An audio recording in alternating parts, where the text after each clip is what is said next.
حداد الامہ راستہ حق۔ اعوذ باللہ من الشیطان الرجیم، بسم اللہ الرحمن الرحیم۔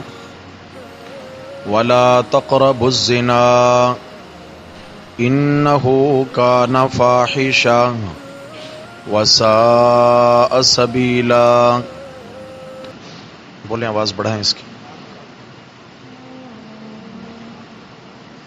ولا تقربوا الزنا، اور بدکاری کے قریب نہ جاؤ، انہ کان فاحشا،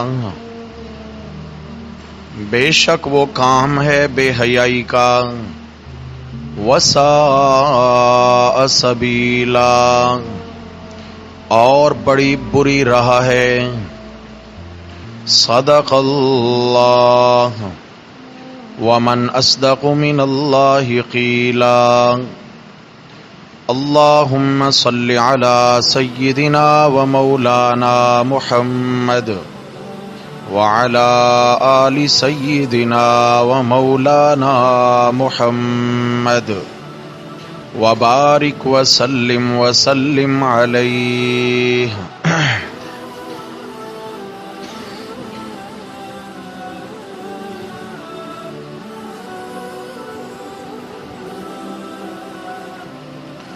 حضرات محترم،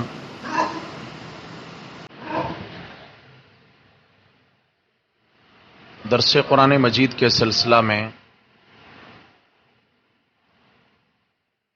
سورہ بنی اسرائیل میں ہم نے ایک عنوان پڑھا تھا،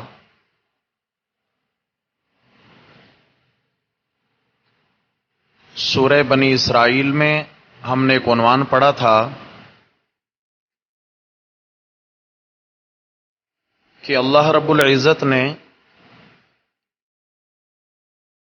مسلمان معاشرے کو عمومی عذاب اور عمومی تباہی سے بچانے کے لیے امور ثلاثہ عطا فرمائے ہیں۔ تین ایسے امور، تین ایسے کام ہیں کہ جن پر عمل پیرا ہونے کی برکت سے معاشرہ عمومی عذاب سے بچ جاتا ہے۔ عمومی عذاب یہ اللہ کی بہت بڑی پکڑ ہے۔ بعض ایسے گناہ ہوتے ہیں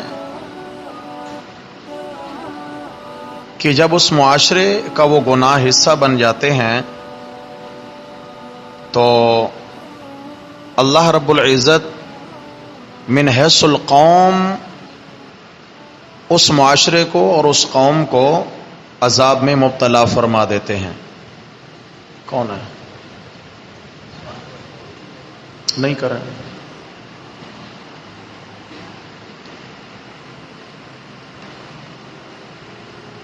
تو عموم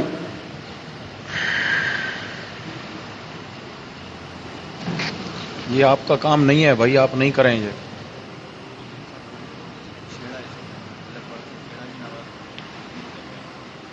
کیا کر رہے ہیں آپ نہیں چھیڑیں اسے۔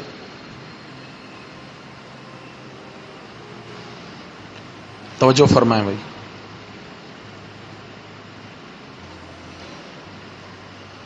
جب کوئی ایسا جرم معاشرے میں پنپتا ہے جس جرم کی وجہ سے پورا معاشرہ اس کی لپیٹ میں آتا ہے، تو اس پر اترنے والے عذاب کی لپیٹ میں بھی پھر پورا معاشرہ آتا ہے۔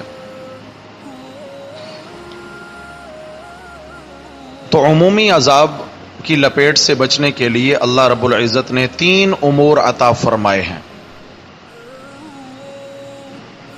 فرمایا اگر عمومی عذاب سے بچنا ہے تو نمبر ایک، شرک نہ کرو، اس لیے کہ شرک غداری ہے، شرک اللہ کی حق تلفی ہے، شرک اللہ کی بغاوت ہے، اور باغی کے لیے کوئی رحم کی اپیل نہیں ہوتی، غدار کے لیے معافی کا کوئی آپشن نہیں ہوتا۔ نمبر دو، اگر عمومی عذاب اور پکڑ سے بچنا ہے تو ظلم نہ کرو، شرک نہ کرو اور ظلم نہ کرو، اس لیے کہ الظلم ظلمات یوم القیامہ، دنیا میں ہونے والا ظلم یہ ظالم کے لیے آخرت میں کئی اندھیروں کا سبب بن جائے گا۔ ظلم اندھیرا ہے، اگر اللہ کی پکڑ سے بچنا چاہتے ہیں تو احسان کریں، جہاں جہاں احسان لازم ہے وہاں وہاں احسان کریں، محسنین بن جائیں۔ اور احسان یہ ظاہر کا نام نہیں ہے، یاد رکھنا، ہاتھ سے، زبان سے، کسی سے بھلائی سے پیش آنا، یہ احسان ہے، احسان دل کی کیفیت کا نام ہے، یعنی جو کمال درجے کا اخلاص والا ہوگا وہی محسن ہوگا۔ ان اللہ یحب المحسنین، اللہ دل سے نیکی کرنے والوں کو پسند فرماتے ہیں۔ هل جزاء الاحسان الا الاحسان، معاشرے میں خیر تبھی پیدا ہوگی جب دل جڑیں گے، اور دل جڑتے ہیں اخلاص کی بنیاد پر، نہ کہ دکھاوے کی بنیاد پر، ظاہر کچھ ہو، باطن کچھ ہو، دعویٰ کچھ ہو، عمل کچھ ہو، ایسا نہیں ہے۔ تو میرے بھائیو، ہم نے جو سبق شروع کیا تھا وہ یہ تھا کہ شرک نہ کرو، وَقَضَىٰ رَبُّكَ أَلَّا تَعْبُدُوا إِلَّا إِيَّاهُ، اللہ ہی کی عبادت ہے، اس لیے کہ ہمارا کلمہ ہے لا الہ الا اللہ۔ احسان کرو، تمہارے احسان کے مستحق سب سے زیادہ کون ہے؟ تمہارے والدین ہیں، ان کی زندگی میں بھی احسان کریں، ان کے انتقال کے بعد بھی احسان کا معاملہ رکھیں، اور وہ یہ ہے رب ارحمہما کما ربیانی صغیرا، نیک دعاؤں میں یاد رکھیں۔ پھر اس کے بعد آت ذی القربى حقہ والمسکین وابن السبیل، ماں کی جانب کے رشتہ دار، والد کی جانب کے رشتہ دار، ہاں جی، پھر اس طرح کے عزیز و اقربا، پھر ان کے حقوق کا لحاظ رکھنا۔ پھر آپ علیہ الصلوۃ والسلام نے فرمایا کہ والدین کا بہترین حق یہ ہے کہ ان کے انتقال کے بعد ان کے تعلق داروں سے تعلق جوڑ کے رکھا جائے، باپ کے دوستوں کو فراموش نہ کیا جائے، باپ کے دوستوں کو اپنے باپ کے مقام پر لا کر عزت دی جائے، اس سے اللہ بہت خوش ہوتے ہیں۔ معلوم ہوا کہ یہ رشتے کا اصل تقدس ہے، وہ رشتہ جو باپ کا تھا اس کا بڑا تقدس ہے۔ تیسرا ہے ظلم نہ کرو۔ تو احباب، اگر عذاب سے ہم بچنا چاہتے ہیں، مسلم معاشرہ بچنا چاہتا ہے، تو ظلم سے منع کیا، اور ان آیات میں 6 قسم کے مظالم سے منع کیا گیا ہے۔ ہم نے ایک ظلم پڑھا تھا، لا تقتلوا اولادکم من املاق، لا تقتلوا اولادکم خشیۃ املاق، فرمایا اولادوں کو مفلسی، غربت اور بھوک کے ڈر کی وجہ سے قتل نہ کرو۔ کوئی یہ نہ سمجھے کہ ہم ان کو کھلائیں پلائیں گے کہاں سے، ان کے تعلیم کے اخراجات کہاں سے، فرمایا تمہارا رازق بھی اللہ ہے اور ان کا رازق بھی اللہ ہے۔ جسمانی قتل بھی منع کیا گیا اور روحانی قتل بھی منع ہے، کہ ان کو دین سے غافل رکھا جائے، دین کی تعلیم سے ان کو جو ہے نا وہ جاہل رکھا جائے، یہ اولاد کا روحانی قتل ہے۔ حضرات محترم، بات ایک یاد رکھیے گا، ہم کہتے ہیں کہ اولاد سے نام زندہ رہتا ہے، یہ سوچ ٹھیک نہیں ہے۔ بڑے بڑے اولادوں والے آئے لیکن نام مٹ گئے ان کے۔ نام اولاد سے زندہ نہیں رہتا، نام نیک اولاد سے زندہ رہتا ہے۔ کس اولاد سے؟ اس لیے کہ اولاد کی تربیت میں باپ کا کردار بولتا ہے، اولاد کی تربیت میں ماں کی وہ شفقت بھری کردار کی گھڑیاں، جو ان کا کردار سنوارنے کے لیے جو محنت ہے ماں کی، وہ بولتی ہے۔ پھر کیا ہے، جب اس کے اچھے کردار، اخلاق کو دیکھیں گے، اس کے دینداری کو دیکھیں گے، تو کیا کہ ہاں بھائی، خوش نصیب ماں باپ کی اولاد ہے، خوش نصیب ہیں وہ والدین جن کی یہ اولاد ہے۔ تو اس لیے بھائی، اگر ہم چاہتے ہیں ہمارے مرنے کے بعد بھی نام زندہ رہے، صرف دنیا میں نہیں آخرت میں بھی نام زندہ رہے اور آخرت میں بھی فائدہ پہنچے، تو صرف اولاد پیدا کرنا کمال نہیں، اولاد کو دیندار بنانا یہ اصل کمال کی بات ہے۔ آج ہمیں ہر ایک کی فکر ہے، معاشرے میں برائی ختم ہو جائے، معاشرہ بن جائے، معاشرہ یہ ہو جائے۔ کبھی ہم نے یہ بھی سوچا ہے کہ میرا مستقبل تو میری اولاد ہے، میرا مستقبل تو میری اولاد ہے؟ یہ بنے گی تو میں کچھ بنوں گا، اگر یہ بگڑ گئی تو سمجھو کہ پھر معاشرہ بنا یا نہ بنا اس سے کوئی فرق نہیں پڑے گا۔ فرمایا اولاد کا روحانی قتل نہ کرو، ان کو دین کی تعلیم دو، ان کو تقوی سکھاؤ، تقوی کیا چیز ہے۔ اور اس کے بعد فرمایا دوسرے ظلم سے منع کیا، ولا تقربوا الزنا، بدکاری کے قریب نہ جاؤ۔ یہ نہیں فرمایا بدکاری نہ کرو، لا تزنو نہیں، لا تقربوا الزنا، بدکاری کے قریب نہ جاؤ، انہ کان فاحشہ۔ اس لیے ایک تو یہ ہے کہ یہ بڑی بے حیائی کا معاملہ ہے، اور ایمان الحیاء شعبۃ من الایمان، ایمان اور حیا یہ جڑواں بھائی ہیں، حیا اور ایمان جڑواں بھائی ہیں، سمجھ آ گئی ہے؟ ایک آیا تو دوسرا آیا، ایک گیا تو دوسرا گیا، یہ جڑواں ہیں، لازم و ملزوم ہیں۔ اس لیے فرمایا ایمان بچے گا حیا کی وجہ سے، اور بدکاری کیا ہے؟ یہ حیا کی قاتل ہے، انہ کان فاحشہ وساء سبیلا، اور بری راہ ہے۔ آج تک کسی ذی شعور انسان نے اس کو اچھی راہ نہیں کہا کہ یہ اچھی راہ ہے۔ کوئی بھی مذہب ہو، کسی مذہب نے بھی بدکاری اور بے حیائی کو سراہا نہیں ہے۔ کفار نے مسلم معاشرے کے اندر بے حیائی پھیلانے کی کوشش تو کی، ان کو پتہ ہے کہ یہی زہر قاتل ہے، اسی سے معاشرہ بگاڑ کا شکار ہوگا، لیکن اس کو پسند کوئی نہیں کرتا کہ میرے گھر میں ایسا ہو جائے، نہیں، اپنے لیے کوئی نہیں پسند کرتا۔ آپ صلی اللہ تعالی علیہ وسلم کے پاس ایک نوجوان آیا اور آ کر عرض کرتا ہے یا رسول اللہ، میں ہر گناہ چھوڑ سکتا ہوں لیکن زنا نہیں چھوڑ سکتا، مجھے زنا کی اجازت عنایت فرمائیں۔ کیسی جرت کی اللہ کے نبی کے دربار میں، مجھے زنا کی اجازت دی جائے۔ صحابہ کرام اٹھے اور اس پہ جھک پڑے، اس کو زد و کوب کرنے کے لیے کہ تیری ہمت کیسی ہوئی رسول اللہ صلی اللہ علیہ وسلم کے سامنے اس طرح کا جملہ بولنے کی، یہ تو بڑی بے ادبی کا معاملہ ہے۔ آپ علیہ الصلوۃ والسلام نے بڑے پیار سے ان کو روکا کہ بھائی بیٹھ جاؤ۔ آپ علیہ السلام نے اس نوجوان کو اپنے قریب بلایا، فرمایا بھائی یہ بتا کہ کیا تو پسند کرتا ہے کہ کوئی تیری ماں کے ساتھ منہ کالا کرے؟ تو نے کہا واللہ یا رسول اللہ، میرے ماں باپ آپ پہ قربان ہو جائیں، میں قربان ہو جاؤں، میں تو اپنی ماں کے معاملے میں ایسا گناہ اور ایسا معاملہ بالکل بھی پسند نہیں کرتا۔ اچھا یہ بتا تو اپنی بیٹی کے لیے پسند کرتا ہے؟ نہیں۔ بہن کے لیے؟ نہیں۔ خالہ کے لیے، پھوپھی کے لیے؟ نہیں کرتا، محرم رشتوں کے نام لیے۔ آپ نے فرمایا پھر جس سے تو بے حیائی کا کام کرے گا وہ یا کسی کی ماں ہوگی، یا کسی کی بیٹی ہوگی، یا کسی کی بہن ہوگی، یا کسی کی پھوپھی ہوگی، یا خالہ ہوگی۔ تو بتا جب تو برداشت نہیں کرتا تو کوئی کیسے اپنے گھر میں یہ عیب برداشت کرے گا؟ تو وہ صحابی کانپ گئے، یا رسول اللہ آپ نے تو میرا سویا ہوا ضمیر جگا دیا ہے، سویا ہوا ضمیر جگا دیا۔ آپ علیہ الصلوۃ والسلام نے اس کے دل پہ ہاتھ رکھا یا اس کے سر پہ ہاتھ رکھا، اور آپ علیہ السلام نے اس کے لیے دعا کی، میرے اللہ اس کے دل میں بے حیائی کی نفرت ڈال دے، یا اللہ اس کے دل میں بے حیائی کی نفرت ڈال دے، یا اللہ اس کو عفت اور پاک دامنی عطا فرما دے۔ صحابہ کرام کہتے ہیں کہ پھر ہم نے اس کو موت تک، بڑھاپے کے عالم تک، موت تک ہم نے اس کو دیکھا کہ جب وہ راستے میں چلتا تھا اتنی نگاہیں جھکا کے چلتا تھا کہ بسا اوقات وہ کسی سے ٹکر کھا جاتا تھا۔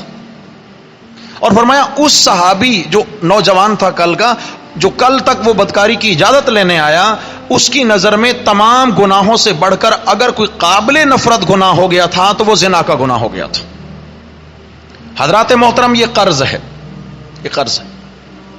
پیچھے کہا نا کہ قتل نہ کرو اولاد کو، آگے ساتھ ہی فرمایا زنا کے قریب نہ جاؤ۔ کیوں کہ عموماً جب گناہ کے راستے سے دو مرد عورت آپس میں ملاپ کرتے ہیں تو عموماً ایسا دیکھنے میں آیا کہ کیا ہے، ان کے ہاں ناجائز اولاد ہو جاتی ہے۔ اچھا جب ناجائز اولاد سے عورت امید سے ہوئی تو پھر کیا ہوتا ہے، پھر بچہ ضائع کروانے کی کوشش کی جاتی ہے۔ اگر بچہ پیدا ہو جائے تو اس کو کہیں کوڑا دان کچرا دان میں پھینک کے قتل کر دیا جاتا ہے، اس کو مار دیا جاتا ہے۔ تو فرمایا اولاد کو قتل نہ کرو۔ اچھا جی اولاد کا قتل حلال کی اولاد کا تو کم ہوتا ہے، لیکن گناہ کی اولاد کو کوئی نہیں بخشتا ہے۔ تو فرمایا لا تقربوا الزنا، بدکاری کے سارے دروازے بند کرو تاکہ نہ بدکاری ہو اور نہ ہی اس طرح کے گناہ ہوں کہ نہ ہی معصوم بچوں کا قتل عام ہو۔ دروازہ بند کیا، قریب نہ جاؤ۔ قرب کیا ہے؟ آپ علیہ الصلوۃ والسلام نے فرمایا آنکھ بھی زنا کرتی ہے، کان بھی زنا کرتا ہے، زبان بھی زنا کرتی ہے، ہاتھ بھی زنا کرتے ہیں، پاؤں بھی زنا کرتے ہیں۔ صحابہ کرام نے پوچھا یا رسول اللہ یہ اعضاء کیسے زنا کرتے ہیں؟ تو آپ صلی اللہ علیہ وسلم نے فرمایا کہ کسی بھی نامحرم کو گناہ کی نیت سے دیکھنا یہ آنکھ کا زنا ہے، آنکھ کا زنا لکھا جاتا ہے، اور بدکاری کی، بے حیائی کی باتیں سننا یہ کان کی بدکاری یا کان کا زنا ہے۔ گناہ، بے حیائی کی بات بولنا کسی سے غیر محرم سے، یہ کیا ہے؟ زبان کا زنا ہے۔ آج کیا ہے کہ جناب موبائل دور ہے، ٹیلی فونک رابطے عام ہوتے، جس کو کوئی گناہ ہی نہیں سمجھتا، روزہ ہے پھر بھی گناہ ہی نہیں سمجھا جاتا، دوسروں کی بیٹیوں سے، بہنوں سے رابطے ہیں۔ میرے بھائیو بات ایک جملہ یاد رکھنا، اگر کوئی کسی کو، یعنی کوئی ایسا مرد ہے کوئی کسی عورت کو، یا عورت ہے کسی غیر مرد کو، اگر نماز کے لیے بھی جگاتی ہے نا فون کر کے کہ جی میں اس لیے فون کرتی ہوں میں نماز کے لیے، اس کا نماز کے لیے جگانے کا فون کرنا بھی حرام ہے، یاد رکھنا۔ ایسے اسلام نے تھوڑی دروازے کھلے رکھے ہیں، ٹھیک ہے جی خیرخواہی کے راستے، خیرخواہی کے راستے، شیطان یوں ہی خیرخواہی کے راستے لاتا ہے اور اس کے بعد کیا ہوتا ہے کہ پھر گناہ میں مبتلا کر دیتا ہے۔ تو یہ کیا ہے؟ زبان کا زنا ہے، غیر عورت سے غیر ضروری رابطے میں رہنا۔ آپ صلی اللہ علیہ وسلم نے خلوت سے منع کیا، فرمایا جب دو غیر مرد و عورت ایک ساتھ ہوتے ہیں تو تیسرا ان کے ساتھ شیطان ہوتا ہے، اور شیطان ان کو گمراہ کر کر چھوڑتا ہے۔ اس لیے فرمایا کوئی غیر عورت غیر مرد کے ساتھ خلوت میں نہ بیٹھے، چاہے وہ آفس ہے، چاہے وہ کمپنی ہے، چاہے وہ رشتہ دار ہیں، چاہے وہ عزیز و اقارب ہیں، چاہے کوئی ایونٹ ہے، چاہے کوئی محفل ہے، کوئی بھی غیر عورت کسی غیر مرد کے ساتھ اختلاط نہ کرے، خلوت میں نہ آئے، کیونکہ دو وہ ہوں گے، تیسرا شیطان آ جائے گا۔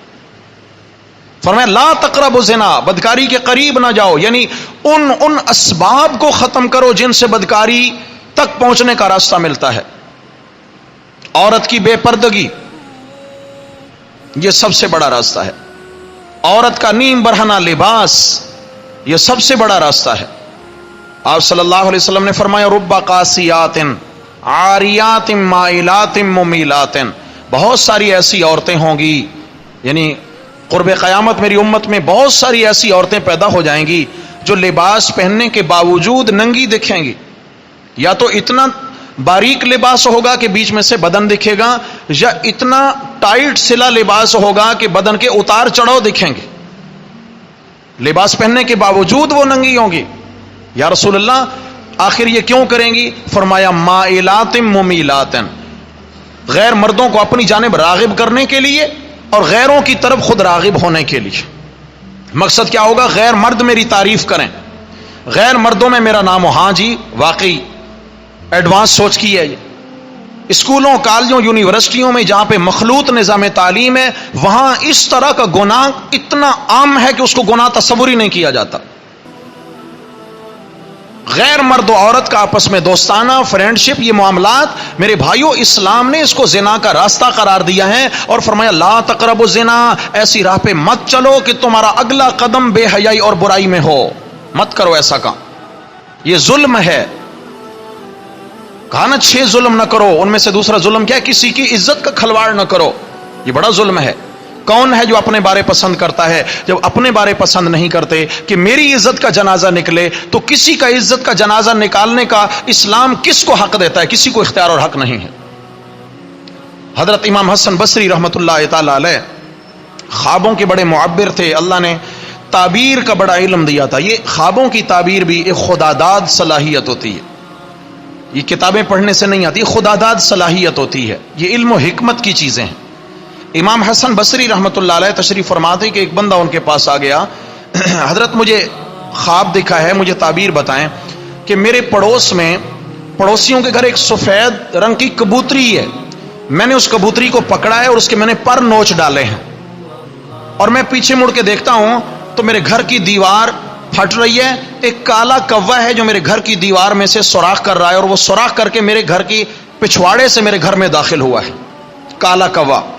امام حسن بصری رحمہ اللہ نے آہ بھری اور فرمایا ظالم، اللہ نے تو اس سے نقد بدلہ لے لیا ہے، ظالم اللہ نے تو اس سے نقد بدلہ لے لیا ہے۔ کیسے؟ فرمایا کہ تو نے پڑوسی کی عزت کے ساتھ بدکاری والا گناہ کیا ہے، جب تو پڑوسن کے ساتھ بے حیائی کے گناہ میں مبتلا تھا، عین اسی وقت تیرا کالے رنگ والا حبشی غلام تیرے گھر میں تیری بیوی کے ساتھ بے حیائی میں مبتلا تھا۔ فرمایا یہ جو کالا کوا ہے اور تیرے گھر سے آ رہا، پیچھے سے آ رہا ہے، فرمایا تیری پیٹھ پیچھے وہ وہاں گناہ میں مبتلا تھا۔ تو وہ حیران ہو گئے، اس نے کہا حضرت آپ نے بالکل سچ کہا، واقعی میں نے یہ گناہ کیا ہے۔ فرمایا سچے دل سے اللہ سے توبہ کرو، نقد اللہ نے تو اس سے بدلہ لے لیا۔ بدلہ ہو جاتا ہے، انسان کو پتہ نہیں چلتا، بدلہ ہو جاتا۔ تو اس لیے میرے بھائیو، دوستو، بزرگوں، اس کے لیے سب سے ضروری تشکیل کیا ہے کہ اس گناہ کو کیسے ختم کیا جا سکتا ہے؟ سب سے پہلی بات یہ ہے کہ جو گھر کا ذمہ دار ہے اس کو اپنی بیوی، اپنی بہنوں، اپنی بیٹیوں، بچیوں کے لباس پر توجہ دینی ہے۔ سب سے پہلی بات، غیر شرعی، غیر اسلامی لباس نہ ہو۔ مسلمان عورت اور جینز کیا لگے، مسلمان بچی اور جینز کا استعمال یہ کیا لگے بھائی؟ یہ تو بالکل ہے نا کہ لباس کے باوجود ننگی دکھیں گی، یہ تو وہی معاملہ ہو گیا۔ تو مرد کی غیرت کیا ہے کہ وہ اپنے گھر کی خواتین کے لباس کا خیال رکھے۔ بچیاں جو ہیں بچپن سے ہی ان کو حیادار اور ڈھیلا ڈھالا لباس پہنانے کا عادی بنایا جائے تاکہ بڑی ہو کر وہ اسی حیادار لباس کی عادی ہوں۔ انشاءاللہ اس گھر میں بے حیائی داخل نہیں ہوگی، انشاءاللہ ایک بڑا دروازہ بند ہو جائے گا۔ اور دوسرا یہ ہے کہ پردے کی سخت پابندی، اور پردہ عام نہیں ہے کہ جی ٹھیک ہے جب کوئی غیر آیا تو پردہ کر لیا، یہ کزن ہے، وہ کزن ہے، یہ فلاں کزن ہے، یہ فرسٹ کزن ہے، یہ سیکنڈ، یہ کزن ہے۔ یہ جو کزن ہے نا، یہ بڑی مصیبتیں یہی ہوا کرتے ہیں۔ آپ علیہ الصلوۃ والسلام نے فرمایا 4 رشتے سب سے خطرناک ہیں، سب سے خطرناک ہیں، جن کا گھروں میں آنا جانا ہے، رکاوٹ بھی کوئی نہیں ہے، لیکن اصل عزتوں کے جنازے یہی نکالتے ہیں۔ خالہ زاد، ماموں زاد، چچا زاد، پھپھی زاد، یہ جو زاد ہے نا، ان سے اگر تحفظ کر لیا تو انشاءاللہ عزت محفوظ ہے۔ کسی صحابی نے پوچھا یا رسول اللہ ہم گھر میں رہتے ہیں، بھابھی اور دیور کا معاملہ کیا ہے؟ آپ نے فرمایا صحیح بخاری میں الحم والموت، فرمایا دیور تو بھابھی کے لیے ایسے ہے جیسے موت، یعنی جیسے موت سے ڈرتے ہیں ایسے عورت کو دیور کے معاملے میں خوف رکھنا چاہیے۔ ہر وقت ایک گھر کے اندر ہیں، اور عموماً کیا ہوتا ہے اس طرح کے کیس ہو جایا کرتے ہیں۔ تو اب پردہ کیسا ہو میرے بھائیوں؟ پردہ جب تک شرعی نہیں ہوگا تو تب تک کام نہیں چلنے والا۔ شرعی پردہ کیا ہے؟ ہر اس مرد سے عورت کا پردہ ہو جس سے کبھی بھی نکاح ہو سکتا ہے، یہ نامحرم ہے، جس سے کبھی بھی نکاح ہو سکتا ہے۔ تمام کزنز غیر محرم ہیں، کیا ہیں بھائی؟ غیر محرم ہیں۔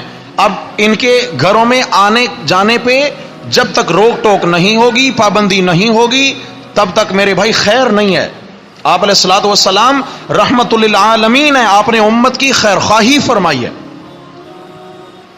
تو بچنے کا تقاضا ہے میرے بھائی کہ اپنی عزت کا انسان خود ذمہ دار ہے۔ اور گھر کی خاتون کا لباس یہ مرد کی غیرت کا عکاس ہوتا ہے، معذرت کے ساتھ۔ گھر کی خاتون کا لباس مرد کی بولو غیرت کی عکاسی کرتا ہے۔ مرد کی غیرت عورت کے وجود پہ بولتی ہے، دکھائی دیتی ہے، سمجھ آ گئی؟ عورت کا پردہ یہ مرد کی غیرت کا ترجمان ہوتا ہے۔ آپ صلی اللہ علیہ وسلم نے اس حد تک ڈرایا اس امت کی مسلمان بی بی کو، آپ نے فرمایا کہ خوشبو لگا کر گھر سے باہر نہیں نکلنا، منع فرمایا۔ کیوں؟ کہ جب کوئی عورت خوشبو لگا کر گھر سے باہر نکلتی ہے اور اس کے بدن یا لباس کی خوشبو کسی غیر مرد کی ناک تک پہنچ گئی، آپ علیہ الصلوۃ والسلام نے فرمایا وہی زانیتن، اس کو زنا کا گناہ ہو گیا۔ آپ نے فرمایا یہ زانیہ ہے، یہ بدکردار ہے، یہ بدکردار ہے، بھلے اس نے برقع اوڑھ رکھا ہے لیکن کیا ہے خوشبو لگا کے بن سور کے گھر سے باہر عورت کو جانے کی اجازت نہیں ہے۔ شوہر کے لیے جتنا بنے سورے اس کو ثواب ہوگا شوہر کے لیے، لیکن کیا ہے گھر میں ماسیوں کی طرح، اور باہر نکل لی تو دلہن بن کے گھر میں ماسیوں کی طرح گھومے۔